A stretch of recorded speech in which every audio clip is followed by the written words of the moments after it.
Hello കൂട്ടുകാരെ, ഈ universe അല്ലെങ്കിൽ പ്രപഞ്ചശക്തി നമ്മളിലേക്ക് എങ്ങനെയാണ് ആകർഷിക്കപ്പെടുക? ഒന്നാമതെന്ന് പറയുന്നത് നമ്മുടെ കളങ്കമില്ലാത്ത ഭക്തിയാണ്. രണ്ടാമത് നമ്മുടെ മനസ്സറിഞ്ഞുള്ള സഹായം. നമ്മൾ 1 രൂപയാണ് കൊടുക്കുന്നെങ്കിൽ നമ്മുടെ മനസ്സിൽ നിന്നായിരിക്കണം അത് ചെയ്യേണ്ടത്. നമ്മൾ കൊടുക്കുന്ന തുകയുടെ വലിപ്പ ചെറുപ്പത്തിലല്ല കാര്യമിരിക്കുന്നത്. ഓക്കെ.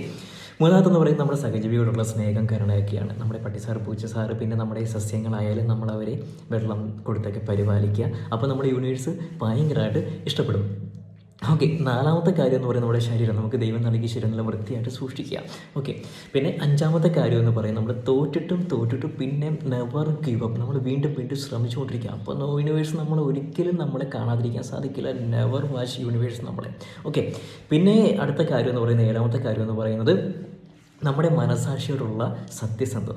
നമ്മുടെ എന്തെങ്കിലും തെറ്റിലേക്ക് നമ്മൾ പോകുമ്പോൾ നമുക്ക് മറ്റുള്ളവരിൽ നിന്ന് മറച്ചു വയ്ക്കാം, പക്ഷേ നമ്മുടെ സ്വന്തം മനസാക്ഷിയിൽ നിന്ന് മറച്ചു വയ്ക്കാൻ സാധിക്കില്ല എന്നുള്ള നമ്മുടെ ബോധം.